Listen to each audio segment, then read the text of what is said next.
오늘 우리에게 허락된 말씀은 신약성경 요한복음 14장 16절부터 18절까지 말씀입니다. 요한복음 14장 16절부터 18절까지 말씀 봉독해 드리겠습니다. 내가 아버지께 구하겠으니 그가 또 다른 보혜사를 너희에게 주사 영원토록 너희와 함께 있게 하리니 그는 진리의 영이라. 세상은 능히 그를 받지 못하나니 이는 그를 보지도 못하고 알지도 못함이라. 그러나 너희는 그를 아나니 그는 너희와 함께 거하시며 또 너희 속에 계시겠습니다. 내가 너희를 고아와 같이 버려두지 아니하고 너희에게로 오리라. 아멘. 말씀 앞에 다시 불러주신 하나님 아버지 은혜를 감사합니다. 하나님에 대해 우리가 가지고 있는 개념을 분석하고 추론하는 시간이 아니라 하나님께서 하신 말씀을 듣는 시간입니다. 우리에게 알려진 하나님 말씀만 전달되게 해주십시오. 우리가 이해한 하나님이 아니라 우리에게 알려진 하나님을 왜곡 없이 전하게 해주십시오. 존재하지 않는 말씀을 존재하는 것처럼 말하지 않게 해주십시오. 사람의 의도가 말씀으로 포장되지 않게 해주십시오. 성경이 진리로 받아들이는 것만 진리로 인식하게 해주십시오. 하나님 말씀을 비평하지 않게 해주십시오. 논리적 친밀성보다 진리 자체가 더 중요하다는 사실을 놓치지 않게 해주십시오. 듣는 모든 사람의 길을 열어주시옵길 바라올 때에 우리 주 예수 그리스도 이름으로 기도하옵나이다. 아멘. 지난주에는 성령의 역할, 즉 우리 그리스도인들에게 성령을 왜 주셨는지에 대해 설교했습니다. 주님께서 우리에게 성령을 주신 이유를 한마디로 요약하자면 그리스도인들 속에 그리스도의 성품을 재생산하기 위해 성령을 주셨다. 그렇게 요약할 수 있습니다. 그것이 보혜사라는 말 속에 숨어있는 의미입니다. 왜 그런가 하면 보혜사는 그리스도인의 삶을 살아갈 때 힘을 주고 도움을 주기 위해 그리스도인 옆에 계신 분이라는 칭호를 가진 분이기 때문에 그렇습니다. 그리스도인들이 살아가는 이 세상은 그리스도인뿐만 아니라 그리스도까지도 무시하는 곳입니다. 그런 세상에서 그리스도처럼 살도록 도와주시기 위해 우리 옆에 보혜사가 계시는 겁니다. 그러나 우리가 살면서 경험하지만 모든 그리스도인이 성령의 도움으로 그리스도처럼 살아가는 것은 아닙니다. 그래서 그리스도인 중에는 영적 그리스도인이 있는가 하면 육적 그리스도인들도 많이 있습니다. 오히려 더 많을 수 있습니다. 육적 그리스도인이라는 말을 들으면 그런 말이 성립될 수 있는가라는 의문이 들기도 하죠. 그러나 분명 성경이 육적 그리스도인이라는 말을 사용합니다. 히브리서 5장 13절은 그들을 의의 말씀을 경험하지 못한 자라 그렇게 정의를 하고요. 또 고린도전서 3장 1절은 그리스도 안에서 어린 아이, 그들이 바로 육적 그리스도인이라 그렇게 정의를 합니다. 그렇다면 고린도전서 3장에서 언급된 육신에 속한 그리스도인의 경우와 함께 이들의 구원 문제는 어떻게 되는 것일까? 다시 말해 육적 그리스도인들이 구원을 받은 사람들인가? 라는 의문이 듭니다. 그러나 두 본문에서 언급하고 있는 어린아이 상태의 그리스도인은요, 모두 구원받은 사람들입니다. 구원을 받았지만 병적으로 유아 상태를 벗어나지 못하고 있는 그런 어린아이 같은 그런 상태의 그리스도인들인 거죠. 문제는 그런 그리스도인들이 자신은 영적 그리스도인이라고 생각하는 데 문제가 있습니다. 구원에 이르는 신앙을 가진 사람들은 모두 회개라는 경험을 하게 되는데요. 그 경험의 성격과 깊이가 획일적이지 않습니다. 그러다 보니 영적 미숙 상태에 있는 그리스도인이 있을 수밖에 없는 거죠. 영적으로 미숙하지만 그들 역시 구원에 포함된 그런 사람들이면 분명합니다. 회개는요, 단회적, 다시 말해 일회적 회개와 반복적 회개로 구분이 됩니다. 단회적 내지는 일회적 회개는 일생 한 번만 경험하는 회개입니다. 즉 믿지 않던 사람이 믿음 앞으로 돌아서면서 하는 회개, 그것이 바로 일회적, 단회적 회개라 그렇게 말을 하고요.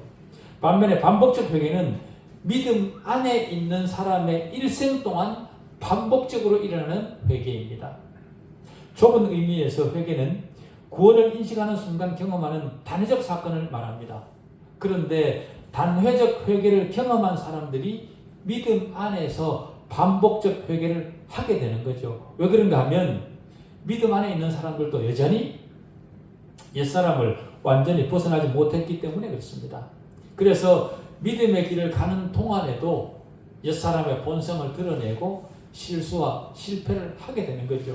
그 일에 대해 회개하는 겁니다. 그것은 우리가 일생 동안 지속되어야만 되는 반복적 회개이죠. 회개와 거듭남이라는 말은 중생이라 그 말과 같은 말입니다. 회개와 거듭남은 같은 것이라 그렇게 생각을 할 수도 있겠지만 회개는요, 거듭난 사람에게 나타나는 겁니다. 시간적으로 따질 수 없는 문제이지만 거듭남이 먼저이고 그 다음에 회개가 일어나는 겁니다. 단회적 회개가 일어나는 겁니다. 그 단회적 회개를 다른 말로 회심이라 그렇게 말하기도 합니다. 다시 말해 중생과 회개가 동시에 일어날 수 있지만 그렇지만 그것은 분명 구별되는 겁니다. 중생은 무의식 세계 속에서 일어나는 하나님의 일방적 역사이기 때문에 중생하는 그 순간이 인간에 의해 감지될 수 없습니다. 따라서 거듭난 날을 기억하는지를 묻고 그 날을 기억하지 못하는 사람의 구원을 의심하는 것은 비성경적 태도입니다. 그럼에도 구원파는 거듭난 날짜를 모르면 구원받은 것이 아니라 그렇게 말을 하면서 몇 년, 몇 월, 며칠, 몇 시에 거듭났냐 그렇게 묻습니다. 그리고 거기에 대해 대답을 하지 못하면 너는 구원받은 것이 아니다 그렇게 얘기를 하죠. 그렇지만요, 여러분들 중에 태어난 날을 여러분 스스로 아는 사람 있습니까? 태어나서 철이 들고 난 뒤에 부모님이 내게 네가 몇 날 며칠 몇 시에 났다는 것을 말씀해 주셔서 알게 되는 거죠. 마찬가지입니다. 구원파는 중생과 회개에 대한 개념 자체를 이해하지 못한 집단입니다. 만약 그들이 날짜를 기억한다면 그것은 그들의 회개의 날짜를 기억하는 것이지 중생의 날짜를 기억하는 것이 아닙니다. 또 회개의 경험을 뚜렷이 가지지 못한 경우도 흔합니다. 그런 사람이라 할지라도 그도 당연히 그리스도 안에 있는 사람입니다. 회개의 경험이 뚜렷하지 않다고 해서 그 사람의 중생을, 그 사람의 거듭남을 의심해서는 안 됩니다. 식물이 살아있는지의 여부를 확인할 때 굳이 그 식물의 뿌리까지 뽑아서 확인하지 않아도 때를 따라 그 식물이 꽃이 피고 열매를 맺는 것을 보면 그 식물이 살아있다는 것을 알 수 있듯이 회개의 경험이 뚜렷하지 않다고 할지라도 그에게 성화의 작용이 뚜렷하게 일어나고 있다면 그는 분명 구원받은 사람입니다. 성화는 구원받은 그리스도인이라는 결정적 증거입니다. 그리스도인이 이 세상을 살 때 뭐가 잘못되어서 그리스도처럼 살지 못하는 겁니까? 성경에 의하면요, 성령으로 하여금 자기들의 삶을 인도하시도록 허락하지 않기 때문에 그리스도인이 이 세상을 살면서 그리스도처럼 살지 못한다 그렇게 말을 합니다. 다시 말해 그리스도인들은 성령을 소멸하거나 근심시켜 왔다는 거죠. 그래서 그리스도처럼 살지 못한다는 겁니다. 그런 그리스도인을 향해 갈라디아서 5장 16절은 이렇게 얘기를 합니다. 너희는 성령을 따라 행하라. 그리하면 육체의 욕심을 이루지 아니하리라. 그렇게 얘기를 하고요. 에베소서 5장 18절은 성령으로 충만함을 받으라. 그렇게 강력하게 권고합니다. 이런 권고를 통해서 볼 때 우리가 신분의 구원을 받는 그 구원에 대한 주권은 전적으로 성령의 역사이지만 그리스도인의 성장, 다시 말해 성화는 상당한 분량이 우리에게 그 책임이 있다는 것을 확인하게 됩니다. 성령을 따라 행하라. 성령 충만함을 받으라. 우리가 그렇게 행해야 되고 받아야 되는 문제입니다. 그 책임은 우리에게 있는 거죠. 우리 자신을 우리 스스로가 구원하지 못하는 것처럼 우리 자신을 스스로 완벽하게 거룩하게 만들 수는 없습니다. 모두 하나님이 하셔야 되죠. 그러나 우리가 먼저 하나님께 살리심을 받고 나서 그 다음 성령의 자극을 거부할 수도 또 성령의 자극에 협조할 수도 협력할 수도 있습니다. 그리스도 안에 있는 사람도 성령이 내게 요구하시는 것들을 거부할 수도 받아들일 수도 있죠. 그렇기 때문에 그리스도인으로서의 우리 삶은 성령의 자극에 협조하느냐 그러지 않느냐에 따라 크게 좌우가 됩니다. 성령의 인도하심에 순응하는 그리스도인의 삶과 그렇지 않은 그리스도인의 삶의 형태는 완전히 달라집니다. 그렇기 때문에 교회 출입문만 드나드는 것으로는 충분하지 못합니다. 성경이 성령의 충만함에 대해 어떻게 말하고 있고 왜 그것이 그리스도인의 성장에 필요하고 모든 성장 단계에서 성령 충만이 체험되어야 되는지를 알고 신앙을 하고 교회 출입문을 드나들어야 된다라는 거죠. 오늘 설교 제목이 성령 충만함입니다. 성령 충만은 성령 세례와는 다릅니다. 현대는 인터넷이나 미디어 분야에는 탁월한 두각을 나타내지만 영적 측면에서는 오히려 퇴보하고 있습니다. 교회에서 매우 비성경적이고 심지어 해로운 것을 말하고 있는데도 그것을 구분해서 인식할 영적 실력이 없습니다. 현대 그리스도인들에게는. 영적 세례에 대해 어떤 사람은 중생한 사람의 다음 체험이 바로 영적 성령 세례라 그렇게 주장을 합니다. 그들은 성령 세례는 성령의 임재에 대한 외부적 어떤 표지를 반드시 동반해야 된다. 그렇게 얘기를 하죠. 성령 세례를 받는 순간 내가 할 수 없는 어떤 이상한 체험을 하게 된다. 그렇게 얘기를 합니다. 그래서 예를 들면 방언의 은사를 동반하든가 아니면 신의 은사 같은 것을 동반해야 그것이 바로 성령 세례를 받는 것이다. 그렇게 주장을 한다. 그 말이죠. 또 어떤 사람들은요. 성령 세례를 받기 위해서는 기도해야 된다. 그렇게 말하는 사람들도 있습니다. 그 기도의 형태는 일반적으로 안수를 통해 성령 세례를 받는다. 그렇게 말을 하죠. 그래서 자기에게 안수해 주는 사람을 높이고 그가 마치 성령을 줄 수 있는 사람인 것처럼 그렇게 신령한 사람으로 높이고 그런 비성경적인 행태를 만들어내는 겁니다. 그러나 그런 모든 것이 비성경적이고요. 비성경적일 뿐만 아니라 그리스도인의 영적 삶에 오히려 해가 됩니다. 이런 사람들의 주장에 의하면 성령 세례를 받지 못한 그리스도인들이 있을 수 있다는 거죠. 여러분, 성령 세례가 무엇입니까? 이 질문에 대한 가장 정확한 답을 얻기 위해서는 성경 자체가 주는 답을 찾아야 됩니다. 신약 성경 7곳에 이 관련 구절이 있는데요. 그중 5곳은 예언적 부분입니다. 다시 말해 구약의 예언에 따라 모든 그리스도의 백성들에게 즉 모든 그리스도인들에게 성령이 부어질 것이라 구약이 그렇게 말하는 것을 인용한 겁니다. 신약이. 그게 5군데라 그 말이죠. 대표적으로 이사야 32장 15절에 마침내 위로부터 영을 우리에게 부어주리니 우리가 누굽니까? 그리스도 안에 있는 사람들이죠. 그 모든 사람들에게 성령이 부어진다. 성령이 부어지는 그것이 바로 성령 세례입니다.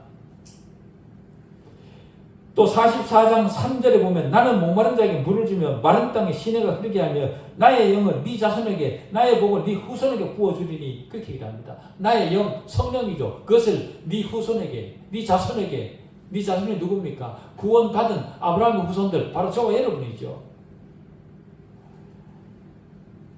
또 요엘 2장 28절에 보면 그 후에 내가 내 영을 성령을 만민에게 부어주리니 그렇게 말합니다.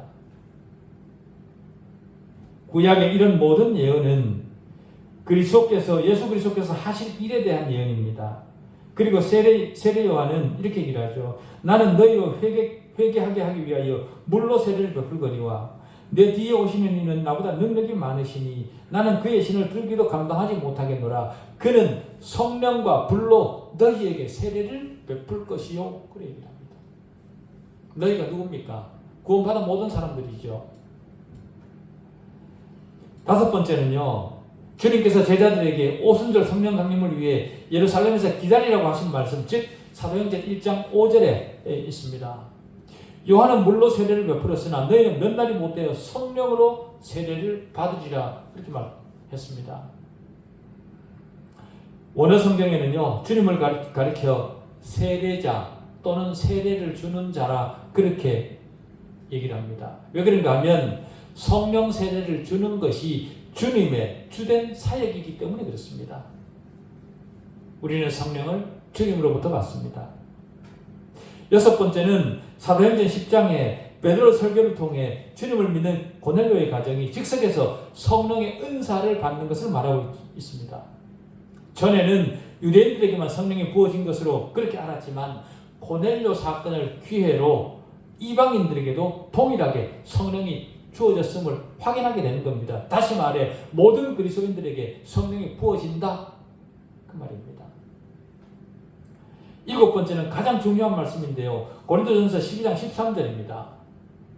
우리가 유대인이나 헬라인이나 종이나 자유인이나 다 한 성령으로 세례를 받아 한 몸이 되었고 또 다 한 성령을 마시게 하셨느니라 그렇게 얘기합니다. 유대인이나 헬라인이나 종이나 자유인이나 누굽니까? 그리스도 안에 있는 모든 사람들 그들은 다 한 성령으로 세례를 받는다 그렇게 말합니다. 여기서 바울이 강조하는 것은 그리스도인들의 연합입니다. 고린도에 있던 그리스도인들은 신령한 은사를 강조한 나머지 그것을 너무 강조한 나머지 분쟁에 빠졌습니다. 그러나 바울은 모든 그리스도인은 하나님을 강조합니다. 다 한 성령을 받았고 다 한 성령을 마셨기 때문에 성령 세례를 통해 은사를 받았다. 그렇다고 해서 그 성령을 통해 은사를 받았다고 해서 그리스도인들끼리 너는 이것을 받고 나는 이것을 받고 그래서 서로 다른 은사를 받았다고 해서 그리스도인들끼리 교제가 끊어지고 분쟁이 나고 나뉘어져서는 안 된다. 성령 세례의 본질적 목적이 그리스도와 연합입니다. 그렇기 때문에 그 연합을 방해하는 것은 분쟁케 하는 것은 분리되게 하는 것은 그 성령의 역사가 아닙니다. 다시 말해 성령 세례는 특정 그리스도인들에게만 차별적으로 주어져서 그들로 우월감을 가지게 하는 그런 어떤 것이 아니라 그 말입니다. 또 어떤 사람들은 세례의 양식을 두고도 분쟁을 합니다마는 물을 뿌리든지 침례를 하든지 그것이 중요한 것이 아니라 그리스도와 하나가 된다면 그것으로 충분합니다. 성령의 역할은 우리로 그리스도와 연합하게 하는 겁니다. 성령께서 우리 마음에 믿음을 심고 우리를 하나님의 권속으로 접붙임으로써 그리스도와 연합되게 합니다. 다시 말씀드리지만 성령 세례의 목적이 그리스도와 연합되게 하는 겁니다. 그리스도와 연합되지 않은 그리스도인이 있을 수 있습니까? 없습니다. 성령 세례는 예수 그리스도를 통한 언약의 독특한 특징인데요. 성령 세례는 그 언약에 참여한 모든 사람들을 위한 보편적 은혜이고 그리스도인 안에 일어나는 은밀하고도 내면적 은혜입니다. 주님은 죄사함과 성령의 선물, 다시 말하면 성령의 세례, 그 언약 안에 들어온 모든 사람들에게 성령을 나누어 주십니다. 그것이 바로 성령 세례죠. 성령 세례는 모든 그리스도인들을 위한 것이고 일평생 딱 한 번 받습니다. 성령 세례는. 어떤 사람이 성령 세례를 받지 못했다면 그는 그리스도인이 아닙니다. 성령 세례는 구원 얻는 믿음을 통해 그리스도와 하나 되는 겁니다. 내가 진짜로 그리스도를 믿고 그리스도를 내 구주로 알고 나는 이제 그리스도와 함께 하나라는 사실을 인정하는 모든 사람은 성령 세례를 받은 겁니다. 본인은 못 믿을 수도 있겠죠. 성령 세례는 그리스도께서 일방적으로 우리 내면에 주시는 겁니다. 우리가 그 사실을 인식하지 못할 수도 있습니다. 그렇기 때문에 성경은 어디에서도 성령의 세례를 받으라 그렇게 명령하지 않습니다. 성경은 성령 세례를 받은 사람에게 성령 충만을 받으라 그렇게 얘기를 합니다. 성령의 충만함을 받는 것은 우리가 이미 받은 성령 세례를 늘 새롭게 다시 충만하게 되새기는 그것이 바로 성령 충만입니다. 받은 성령 세례를 우리 삶을 통해 우리 믿음을 통해 다시 충만하게 되새기는 것 그것이 바로 성령 충만이라. 성령 세례는 곧 어떤 특정한 은사 즉 방언과 같은 그런 것과 관련이 된다 그렇게 주장하는 사람들이 있습니다만은 방언은요 성령 충만에 수반되는 은사입니다. 선물입니다. 다시 말해 성령의 충만함은 매우 다양한 체험을 동반하는데요. 방언은 그 다양한 체험 중에 하나라. 성경에 성령의 충만함에 대한 본문은 제가 찾아보니까 14곳이 있습니다. 그 14개 중에 4곳은 오순절 전에 일어났던 사건들의 경우에 언급됐고요. 그것은 구약 말씀과 연관이 되어 있습니다. 그리고 나머지 10개는 오순절 이후에 나타난 것인데요. 처음에 앞에 것은 누가복음에 그리스도와 관련해서 또 세례요한과 관련해서 세례요한의 어머니 엘리사벳과 관련해서 또 세례요한의 아버지 사가랴와 관련해서 말씀이 있습니다. 그리고 남은 10곳 중에 9곳은요. 사도행전에 나오는데 오순절날 다락방에서 기다리던 무리들이 성령의 충만을 받았다 그렇게 얘기를 하고 또 베드로는 산헤드린 공회에서 말하기 전에 특별히 충만함을 받았다 그렇게 얘기를 하고 초대교인들도 기도하고 나서 충만함을 받아 하나님 말씀을 담대히 말하기 시작했다 그렇게 말을 합니다. 그리고 처음 세워진 집사들이 사도행전 6장이죠. 거기에 처음 세워진 집사들이 성령에 충만했다 그렇게 얘기를 하고 첫 번째 순교자 스데반이 성령의 충만함을 받아 보좌 우편에 서신 주님을 바라보았다 그렇게 얘기를 하고 또 아나니아가 바울에게 손을 얹을 때 바울이 성령의 충만함을 받았다 그렇게 얘기를 하고 바울은 성령의 충만함을 받고 바보에서 박수 엘루마를 대적했다 그렇게 진술을 합니다. 사도행전 13장 6절입니다.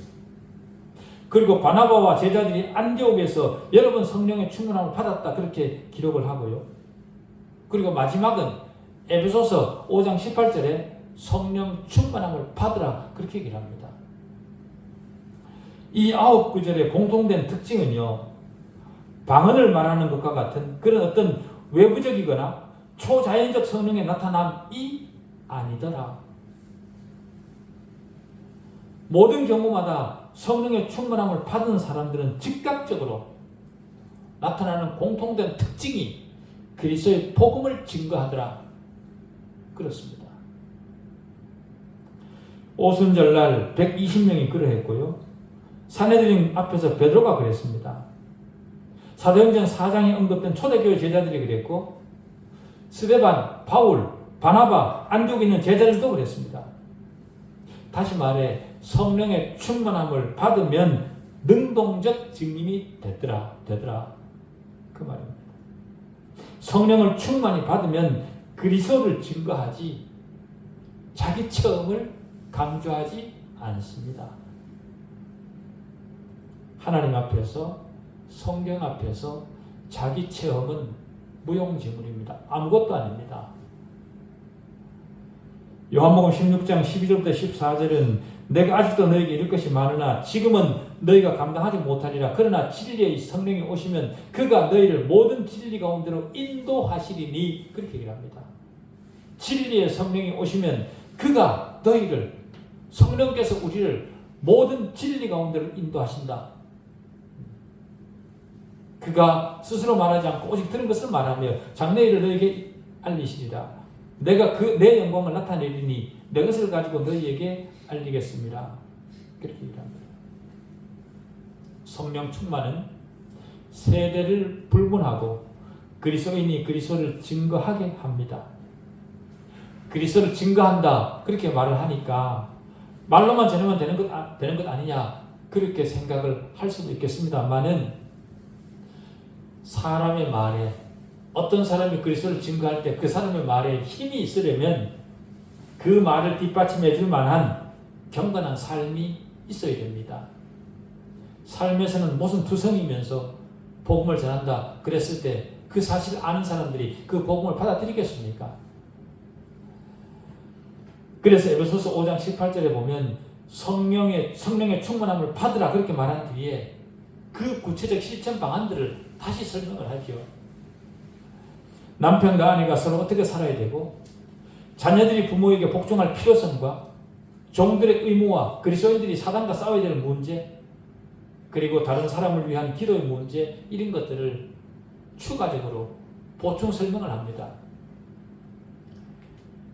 왜 그러냐면 경건한 삶이 뒷받침될 때 전하는 사람의 복음에 힘이 있다, 그 말이죠. 그리고 갈라디아서 5장 22절 23절은요 성령의 열매에 대해 이렇게 얘기를 합니다. 오직 성령의 열매는 사랑과 희락과 화평과 오래 참음과 자비와 양선과 충성과 온유와 절제니 이 같은 것을 금지할 법이 없느니라. 그런데도 우리는 이런 그 열매 앞에 많이 부끄럽죠. 성령으로 충만하게 되면 앞뒤 분간을 못하고 날뛰는 것이 아니라 더 분명한 판단을 가지고 경건한 삶과 교제와 하나님을 더 바르게 예배합니다. 그렇다면 우리가 어떻게 하면 성령의 충만함을 받을 수 있겠습니까? 바꿔 말해 그리스도인으로서의 내가 성령 충만함을 받기 위해 내가 해야 될 책임이 무엇이냐, 그 말입니다. 그 답을 찾기 위해 성경을 따라 순차적으로 한번 보자면요. 우선 성령을 소멸하지 말아야 된다. 데살로니가전서 5장 19절에 그렇게 얘기를 합니다. 그리고 두 번째는 성령을 근심시키지 말아야 된다. 에베소 4장 30절에 그렇게 얘기를 하고요. 세 번째는 성령 안에서 행해야 된다. 갈라디아서 5장 16절에 그렇게 말을 합니다. 첫째, 우리는 성령을 소멸치 말아야 됩니다. 성령을 소멸치 말아라라는 명령을 우리가 받습니다. 소멸하다라는 말은요, 억누르다, 묶다, 그런 뜻입니다. 성령이 우리 안에서 우리를 자극하고 우리에게 무엇인가를 요구할 때 우리 스스로가 그것을 억누르거나 그것을 묶어서 성령이 우리 안에서 활동하지 못하도록 해서는 안 된다라는 거죠. 물론 우리는 절대적 의미에서 성령을 없앨 수는 없습니다. 억누를 수는 없습니다. 왜 그런가 하면 성령은 인간이 멸한다고, 인간이 억누른다고 멸해지거나 억눌러지는 분이 아니기 때문에 그렇습니다. 모든 그리스도인을 위해 성령은 임재하시는 분이시고 그 임재는 우리 개인이 어떻게 할 수 없습니다. 그럼에도 불구하고 우리가 성령을 반대하고 급기야는 성령의 간절한 호소에 무감각해질 수 있습니다. 무관심하면 무감각해지는 거죠. 그렇기 때문에 성령께서 인도하시는 대로 따라가겠습니다 라는 기꺼운 자세를 버리지 않아야 됩니다. 성령께 복종하는 것은 하나님 말씀의 명백한 교훈에 복종하고 성령의 인도하심에 순종하고 하나님의 섭리하심의 역사를 믿음으로 받아들이는 겁니다. 성령에 굴복하겠다는 자세를 가지지 않고 내 삶의 모든 부분에서 자극을 주시는 성령의 감화를 내 의지로 몰아내려고 애쓰면 성령의 충만함을 받을 수 없습니다. 성령은 인격적입니다. 그래서 내가 거절하면 억지로 내게서 활동하지 않으십니다. 성령의 충만함을 받는 두 번째 조건은요, 우리가 성령을 근심시키지 말아야 됩니다. 에베소 4장 30절은 하나님의 성령을 근심하게 하지 말라. 그 안에서 너희가 구원의 날까지 인치심을 받았느니라. 그렇게 얘기합니다. 하나님의 성령을 근심하게 하지 말라. 그 안에서 너희가 구원의 날까지 인치심을 받았느니라. 이 말씀의 주된 개념은요, 거룩한 삶을 살리는 의지를 가져라, 결심을 가져라, 그 말입니다. 우리가 성령의 사람으로 성령의 삶을 사는데 저절로 되는 것이 아니라 그 말이죠. 하나님을 생각함으로 내가 하나님 앞에 있다는 그 사실을 잊어버리지 않고 내 삶의 모든 매 순간순간마다 그것을 기억하며 살아가는 겁니다. 그래서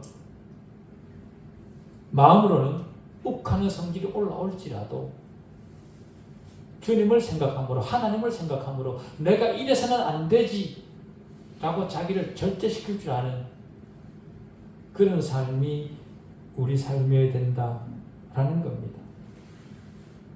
세 번째는 성령 안에서 성령을 쫓아 행해야 됩니다. 그렇게 할 때 육체의 소욕을 이루지 않게 될 것이라 갈라디아서 5장 16절에 그렇게 얘기하죠. 성령 안에서 행한다라는 것은요, 우리 일상생활이 성령께 복종하고 성령의 인도하심을 따른다는 겁니다. 내 성질대로, 내 기분대로, 내 감정대로 말하고 행동하지 않는다는 거죠. 물론 모든 사람은 다 차이가 있고 기능적으로도 차이가 있기 때문에 동일하게 행할 수는 없을 것입니다. 그러나 최소한도로 우리가 하나님과 늘 가깝게 있기를 원해야 된다. 우리 대부분은 아침에 눈을 뜨면 지난밤에 잘 자게 해주신 것을 간단하게 감사하면서 하루 일상 가운데서도 인도해 주실 것을 일어나자마자 요청을 하죠. 하나님 앞에 잠깐 기도를 하죠. 그리고 황급히 아침을 먹고 일터로 가든지 아니면 다른 일을 할 겁니다. 그리고 퇴근해서 그날 있었던 여러 일들을 하나님께 짧은 기도로 잠자기 전에 아뢰일 겁니다. 그리고 약간의 문제가 있을 때 이럴 때 주님이라면 어떻게 하실까? 그렇게 생각을 하면서 능력을 구하죠. 잠자리에 들기 전에 하루를 인도해 주신 하나님에게 간단히 감사 기도를 드리고 잠자리에 듭니다. 그렇게 하는 이유는 성령 하나님께서 종일 나와 함께 하셨다는 것을 인식하기 때문에 그렇게 할 수 있는 거죠. 우리 모든 그리스도인들은 그래야 됩니다. 성령 하나님의 능력과 권고와 간섭을 언제든 기꺼이 받아들일 마음을 가지고 성령이 나와 늘 함께 계시다는 사실을 인식하면서 살아야 됩니다. 그렇게 하는 것이 성령에게 복종하고 아는 줄을 고백하고 순간순간을 순종하게 되는 겁니다. 그런 삶의 연속을 통해 우리는 믿음이 자라는 거고 그것을 성경은 성화라 그렇게 표현을 합니다. 그런 삶 가운데서 늘 성령 하나님을 생각하고 인식하면서 도움을 구할 때 성령은 우리 안에 충만하게 계실 겁니다. 그런 충만함 속에 있는 사람은 언제든 주님을 신실하게 증거하는 증거자로 서게 되는 거죠. 우리의 남은 신앙이 그럴 수 있는 신앙이기를 바랍니다. 기도하시겠습니다.